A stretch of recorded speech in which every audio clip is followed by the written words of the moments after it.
Assalamualaikum warahmatullahi wabarakatuh. Alhamdulillah. Asyhadu an la ilaha illallah wa asyhadu anna Muhammadan abduhu wa rasuluh. Wa ba'du, usini wa iyyakum bitaqwallah. Wa qad faza man ittaqa. Wa khussukum ala ta'atihi la'allana minal muflihin.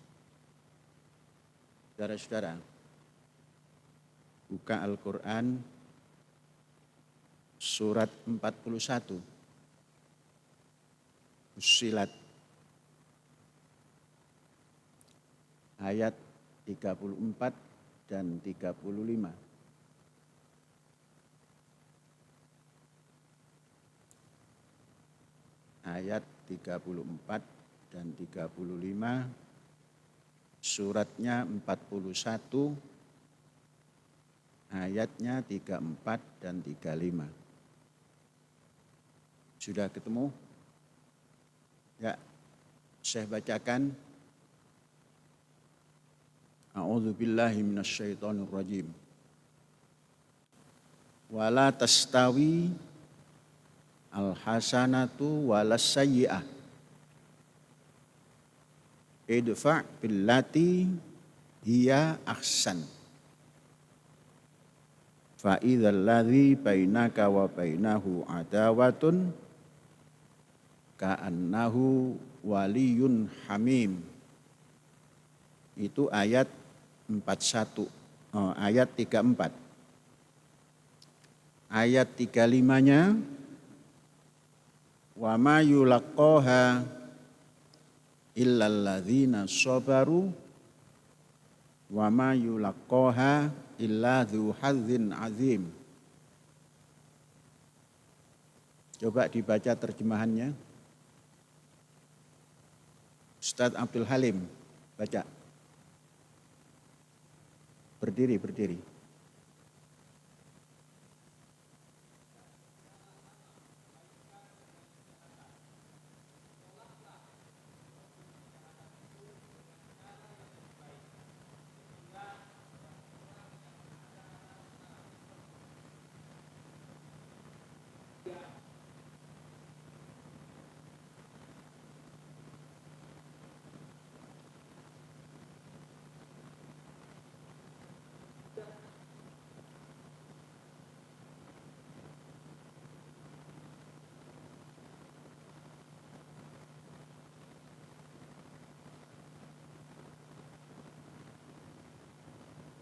Coba dibaca di sini.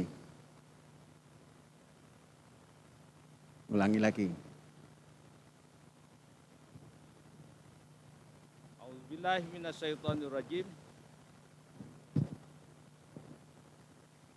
Dan tidaklah sama kebaikan dengan kejahatan.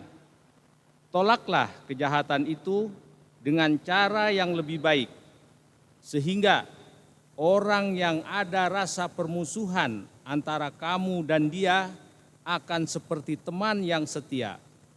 Ayat 35. Dan sifat-sifat yang baik itu tidak akan dianugerahkan kecuali kepada orang-orang yang sabar, dan tidak dianugerahkan kecuali kepada orang-orang yang mempunyai keberuntungan yang besar. Walhamdulillah. Kron. Ini ayat ditujukan kepada siapapun umat manusia, bahwa di dalam kehidupan itu ada nilai baik, ada perilaku baik, ada aktivitas baik, dan sebaliknya juga dalam hidup ini ada nilai tidak baik, aktivitas tidak baik, dan perilaku tidak baik. Jadi dua ini selalu bergandengan dalam kehidupan umat manusia. Kemudian bagaimana cara untuk menghadapi kejahatan dan kejelekan?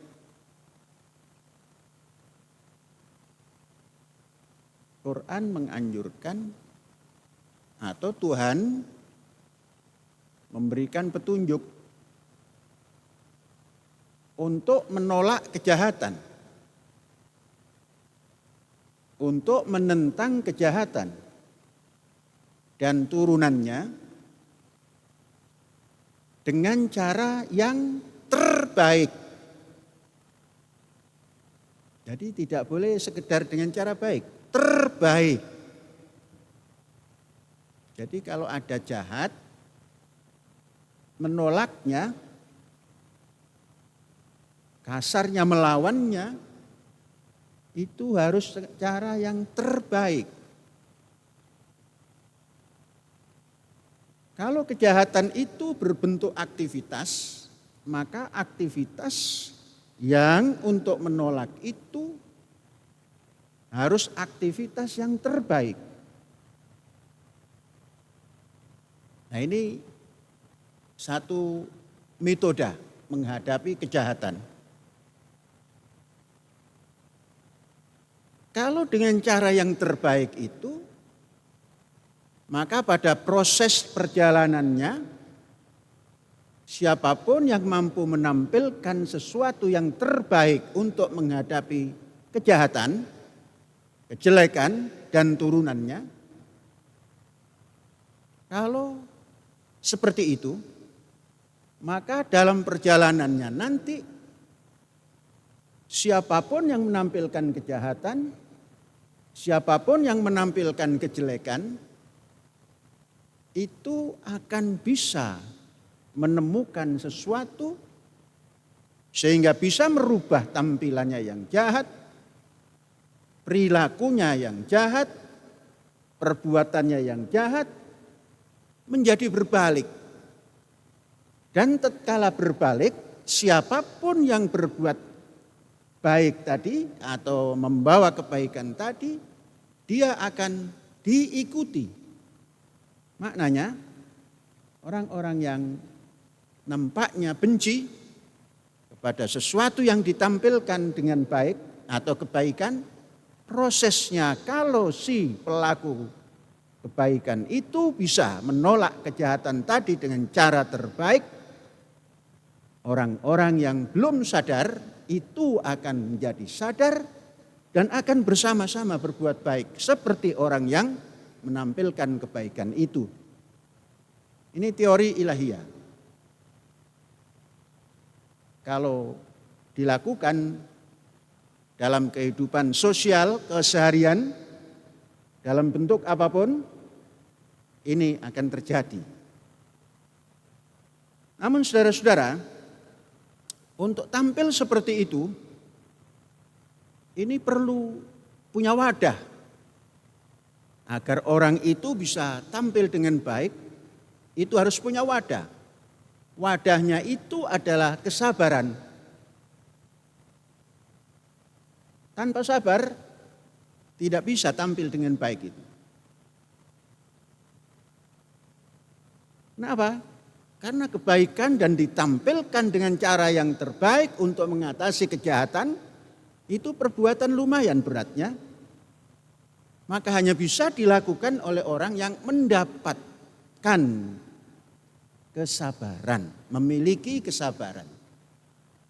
Dan juga tidak akan bisa hanya sabar saja. Ada diberikan pada orang yang memiliki hadzun azim. Hadzun azim itu boleh diterjemahkan jiwa besar.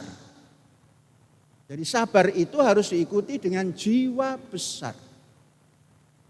Kalau sabar tanpa diikuti jiwa besar, itu akan runtuh juga.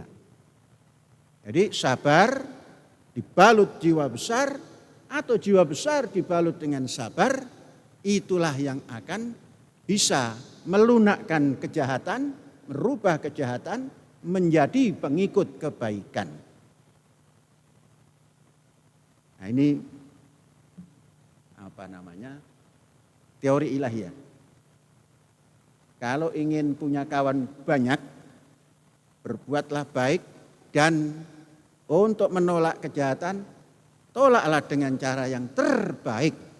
Pasti akan banyak yang mengikut sekalipun awalnya menentang. Saudara-saudara, itu pesan ilahi.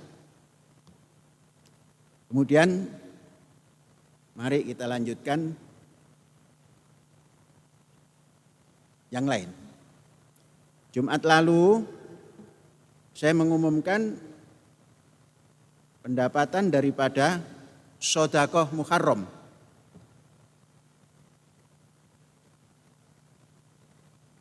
Ini ada revisi.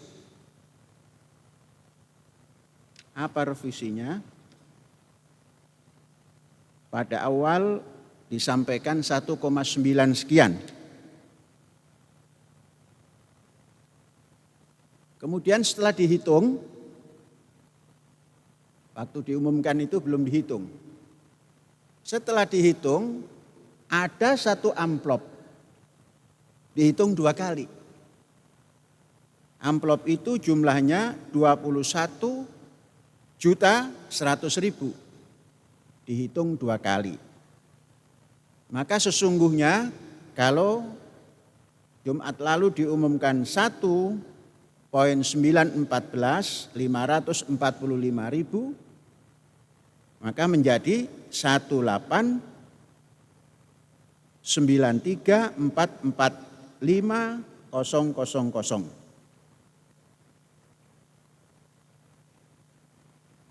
Susut 21.100.000. Namun ada tambahan. Tambahannya lumayan itu. Ada tambahan 20.000. Oh, bukan 20.000. Mana tambahannya, Halim? Coba, mana tambahannya? Ada tambahan 20.500.000.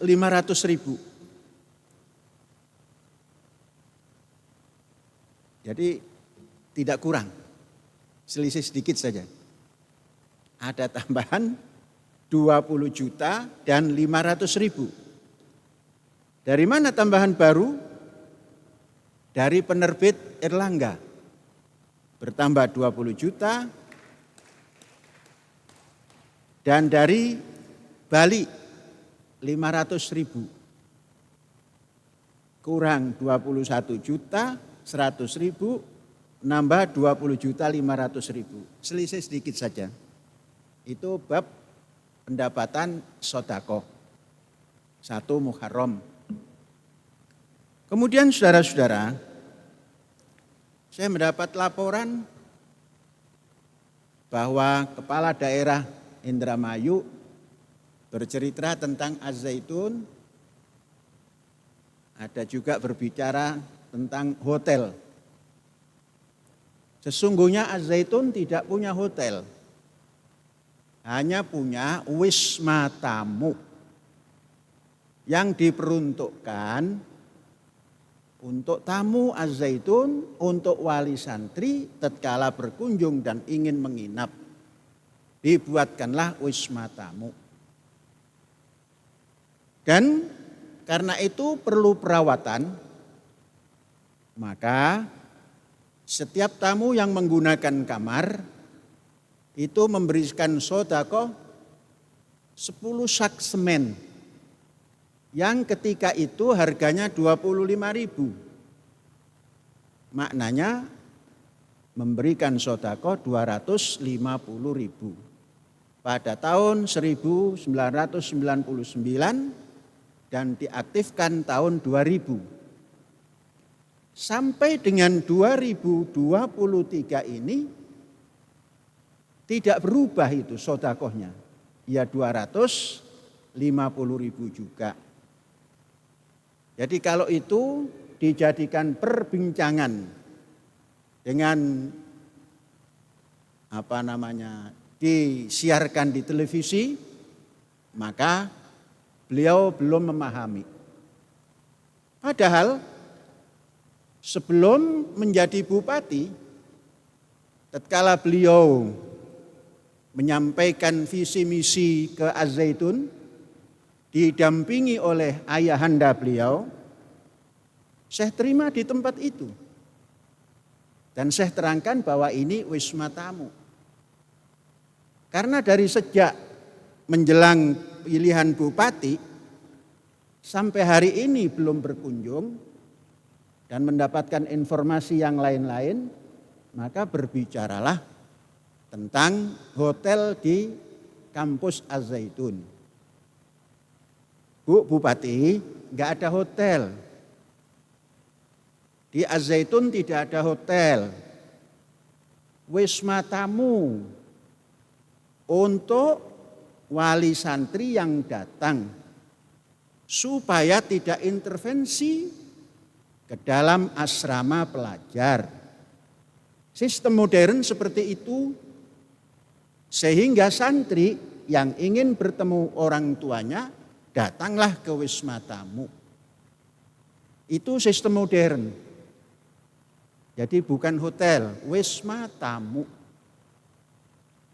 Kemudian kalau ada, contohnya wartawan yang datang ke kampus Az-Zaitun ingin menginap, juga seperti itu.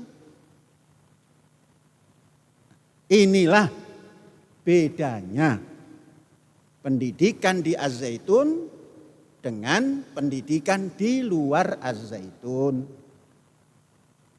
Bu Bupati, ini bukan hotel. Sudah. Bu Bupati juga bercerita tentang PBB. Konon tanah segitu banyaknya, PBB-nya sedikit. Mari saya bacakan PBB yang dibayarkan oleh Az-Zaitun melalui desa.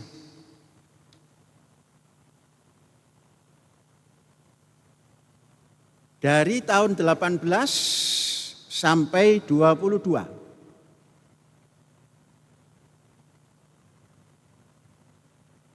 Nilai PBB 300.592.014 rupiah. Dan ini bukan karangan Az-Zaitun. Ini adalah berdasar tagihan yang namanya SPPT barangkali. Berdasar SPPT itulah maka keluar nilai. Nilainya 359.014 rupiah. Dan yang anehnya masih ada tambahan. Tambahan itu konon swadaya desa. Padahal desa sudah mendapat anggaran dari negara. Tapi masih memungut swadaya numpang ke PBB. Pajak bumi dan bangunan. Jumlahnya juga tidak terlalu kecil. Hampir separuh daripada nilai PBB. Yakni 181.561.908. Itu pun diberikan kepada desa. Sambil kita tidak pernah bertanya untuk apa swadaya ini. Kami bayarkan. Dan sekalipun jalan menuju Az-Zaitun belum pernah diperbaiki. Sehingga terjadilah kalau mau masuk Az-Zaitun lewat pintu utara, laksana kita harus mengarungi Laut Cina Selatan. Gelombang besar. Jadi setiap tahun ada tambahan. Tahun 18 300 juta lebih. 300.600.000 lah kita bulatkan. Kemudian tahun selanjutnya 19 itu 302,5 juta. Kemudian tahun 20 320 juta lebih. Kemudian 21 ada sedikit penurunan, tidak tahu karena tagihannya seperti itu.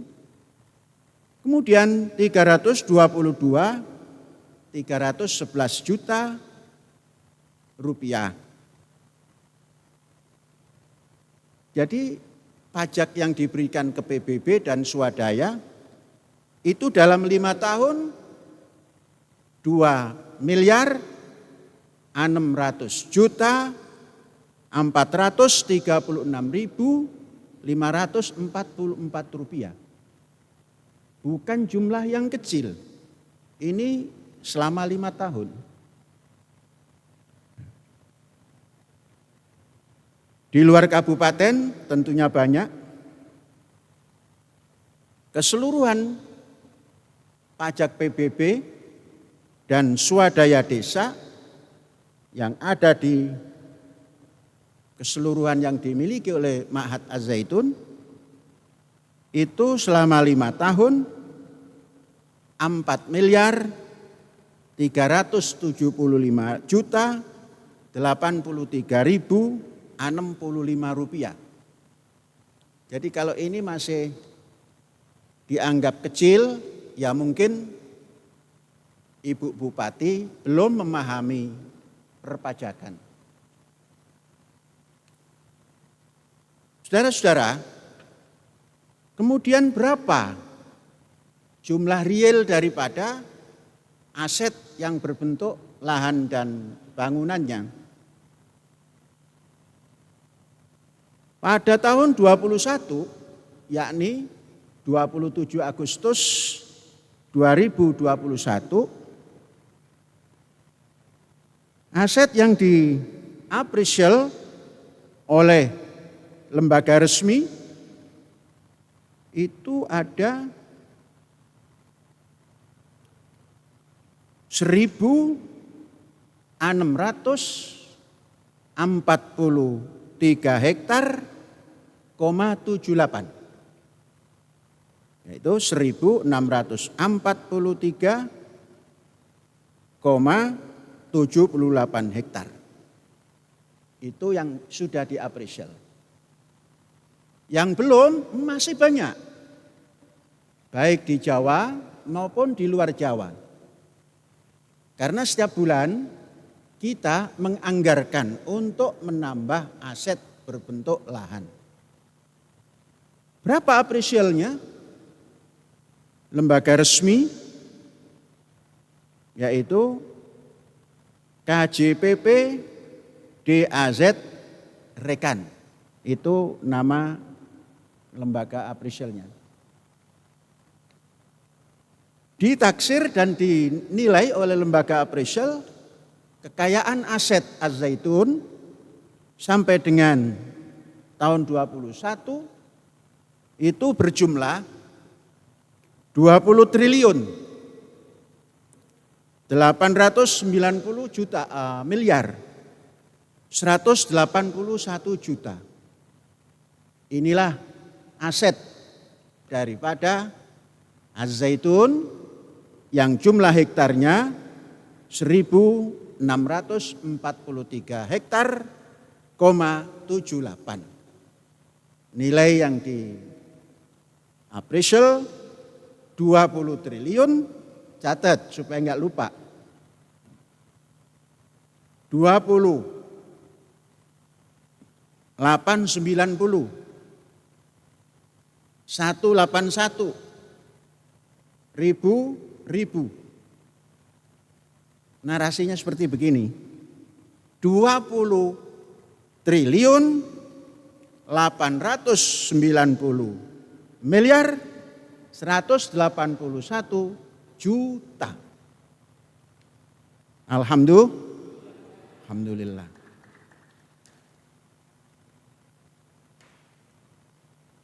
Kemudian ada orang yang melaporkan bahwa kita menyelewengkan zakat dan fitrah.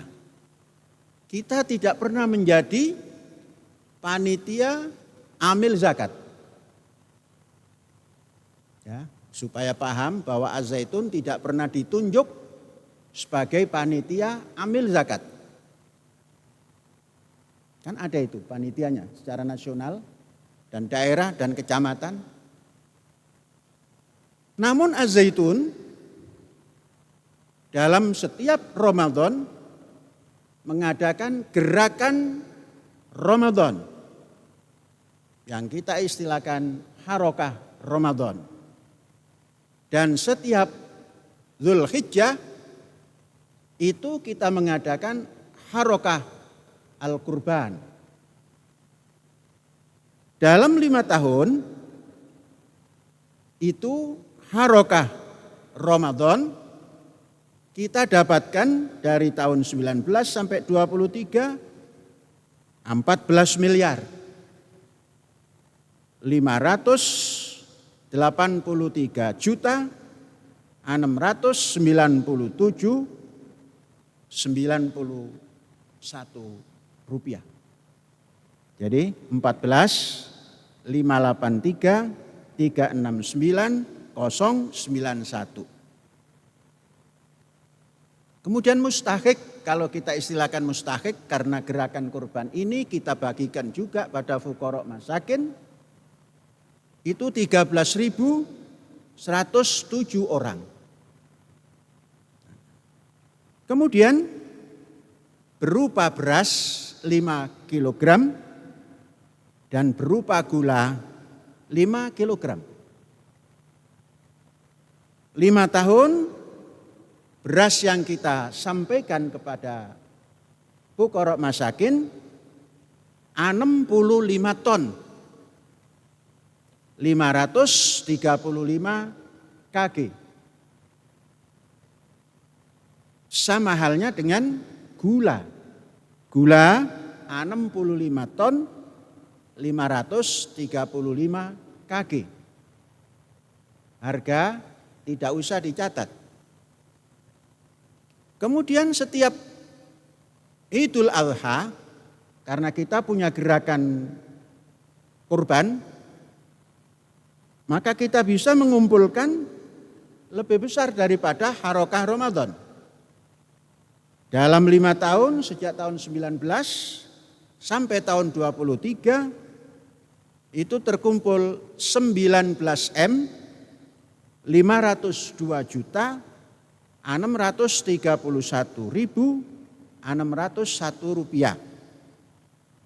Kemudian kita berikan pada 20.293 orang. Masing-masing mendapatkan 2 kg daripada daging dan 5 kg daripada beras.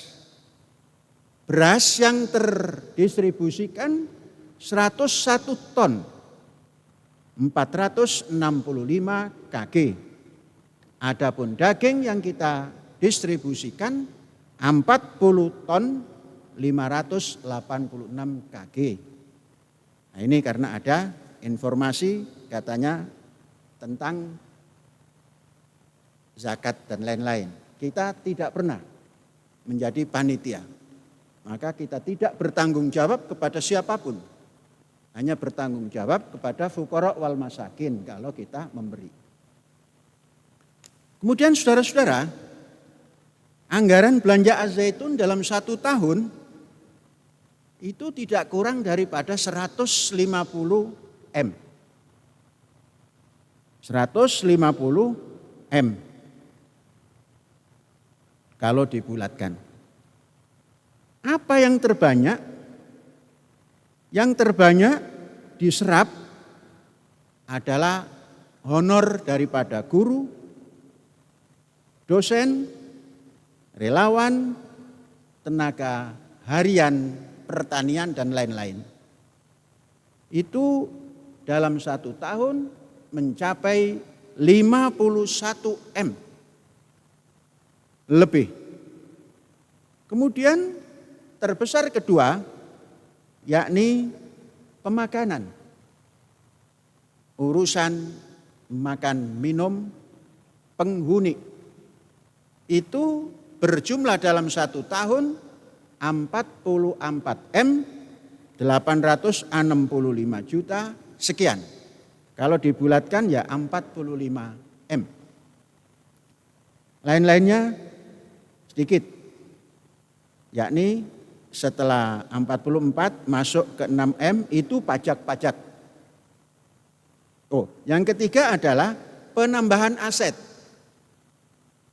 pembelian lahan dan sebagainya dalam 1 tahun lebih daripada 30 M. Maka kalau ditanya, saya suka mana? Menabung uang atau membeli aset? Aset. 1 tahun 30 M,5. Ya banyak. Kalau harganya yang tertinggi umpamanya 200, kan berarti 2 M, 1 hektar. Kalau yang terendahnya itu 100, berarti 1 M. Jadi nambahnya cukup jelas. Nah, saudara-saudara, inilah bentuk daripada hajat kita per tahun.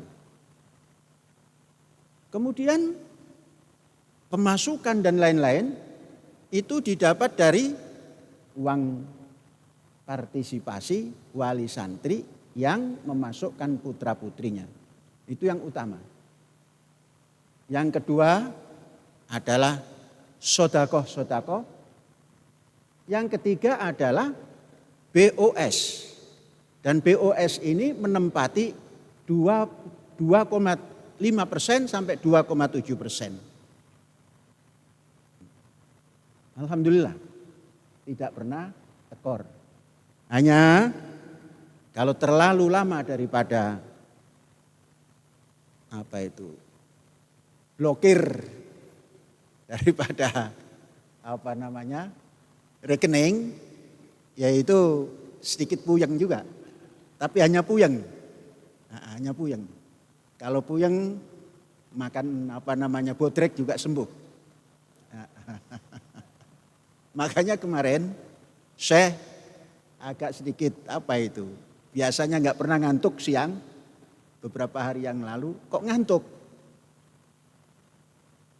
Sudah mendeteksi diri saja, oh ini berarti lain daripada yang lain. Maka istirahat lebih awal. Biasanya saya jam 10 baru tidur, jam 8 tidur.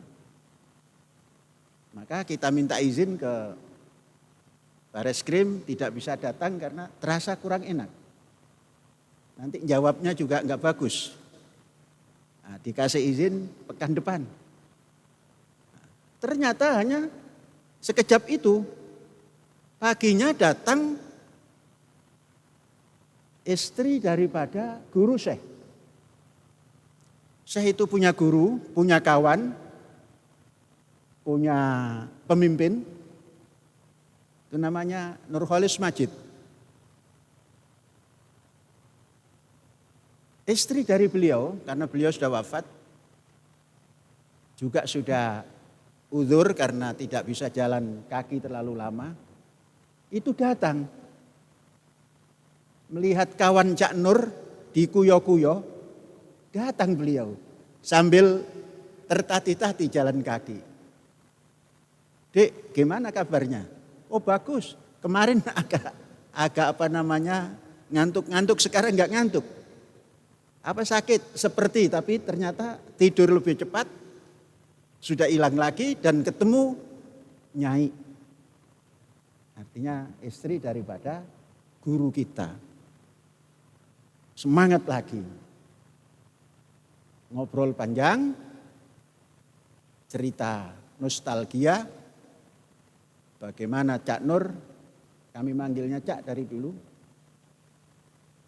Ketika di Ciputat, Cak Nur menulis skripsi, saya baru tahun pertama. Karena Cak Nur itu nyobonya itu di perpustakaan, saya juga ikut. Ikut biasa seperti Cak Nur juga, selalu ke perpustakaan. Mata kuliah yang tidak disukai oleh Syekh, itu minta izin pada dosen, terus ke perpustakaan. Apa yang tidak disukai waktu kuliah? Pelajaran fikih. Karena itu lagi yang diajarkan. Kemudian yang ngajar tidak terlalu menguasai kitab yang diajarkan. Maka saya minta izin, Bu, saya minta izin, boleh enggak? Bagaimana? Untuk apa? untuk lebih mendalami ini. Supaya membuka kamus dan lain-lainnya, diizinkan. Nah itu saya lakukan karena apa? Mau diskusi dengan ketika itu Cak Nurholis Majid. Masih menjadi Ketua Umum PBHMI. Saya masih di tingkat cabang. Tatkala menulis skripsi, saya menanya, Cak, apa judulnya, Cak? Gampang aja gitu. Ya apa, Cak? Ini dibaca gitu. Al-Quran Arabiyun lafzon wa alamiyun maknan. Apa artinya, Cak? Artekno dhewe. Oh, sekolah no adab kok kepengen tahu terjemahannya. Terjemahkan sendiri. Dari situ saya sudah punya keinginan. Nanti kalau saya membuat risalah untuk seperti Cak Nur ini, saya membuat yang mirip-mirip. Boleh nggak Cak Nur? Kalau saya nanti buat skripsi judulnya seperti ini. Apa? Al-Quran asasun fi bina'is saqafah al-islamiyah. Ya sampai bagus katanya. Ya kan selalu bahasa Jawa saja kalau ketemu itu. Kalau di acara resmi baru seperti bahasa Indonesia, tidak mau berbahasa Jawa. Tapi kalau sedang berduaan Jawa saja. Bagus. Diajukanlah pada tahun ketika menyusun kepada pembimbing. Pembimbing Syekh dulu mertua daripada Pak Amsal Bakhtiar. Namanya masih Dr. Andes dulu, Ahmad Janani. Apa kata beliau? Ini terlalu tinggi. Nah, nanti cari referensinya terlalu banyak. Dipotong saja supaya gampang cari referensinya.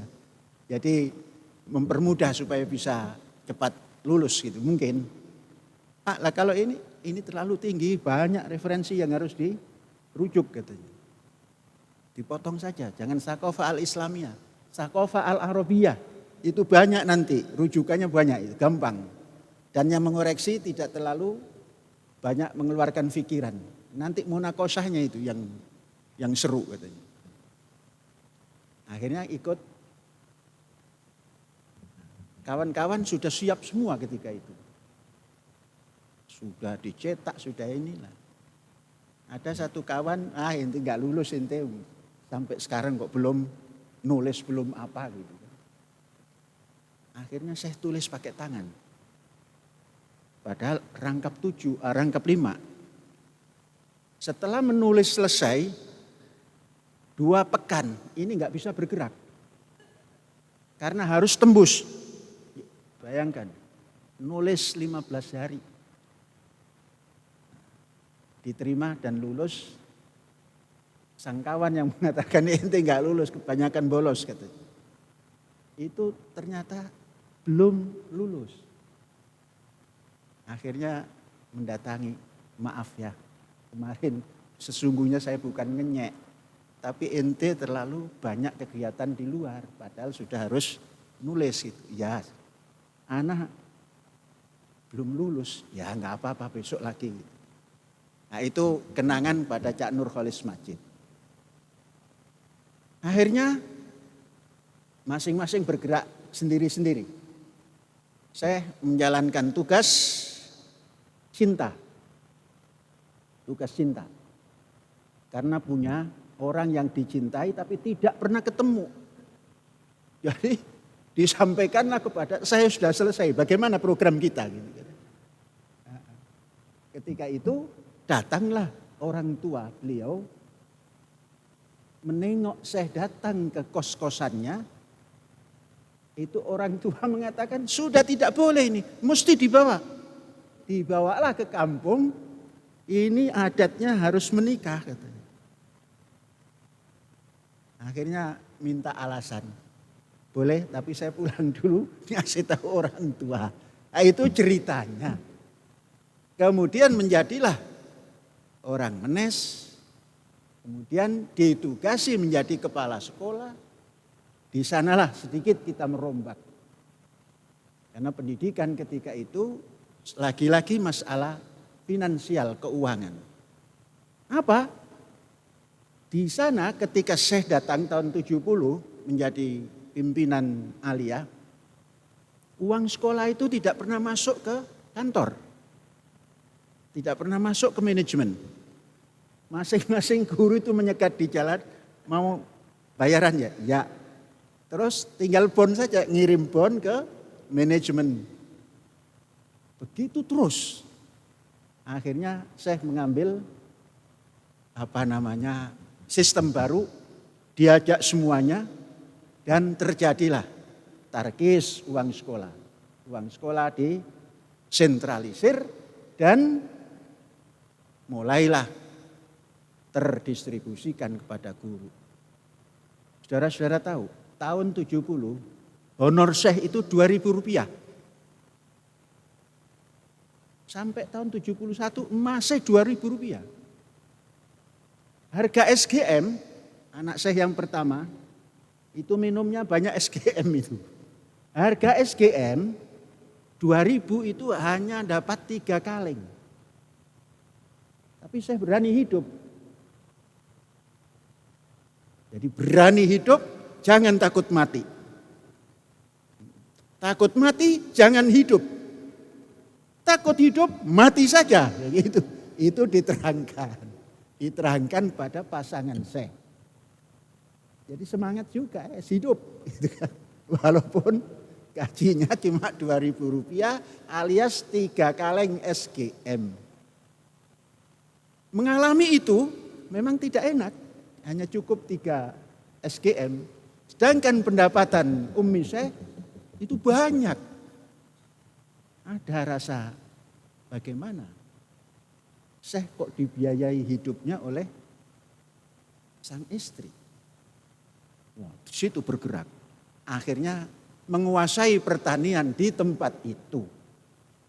Tidak punya tanah, tapi bisa menguasai pertanian. Gimana caranya? Yang Rp2.000 itu bisa menyewa 5 petak sawah tanpa ukurannya. Nanti diukur 12 petak itu 1 hektar. Dari situ mulai. Akhirnya tiap bulan menyewa. Jadi banyak kotak dan dibikin pertanian yang beda daripada yang lain. Sampai sekarang ya seperti itu. Maka orang bertanya, dari mana dananya? Ya begitulah cerita. Nah, jadi mudah-mudahan Bu Bupati ya mendengarlah paling tidak. Sehingga tidak ikut-ikut. Di sebelah sana marah, Ibu Bupati marah. Di sebelah sana boikot, rekening itu. Blokir, di sini menutup Singgalang ditutup. Tanpa ada berita apa-apa, tutup. Jadi rame-rame. Saudara-saudara, hari ini rame-rame menutup Jalan Az-Zaitun, tapi kita dengan cara yang terbaik membuat jalan baru. Jalan kehidupan. Jangan pernah khawatir.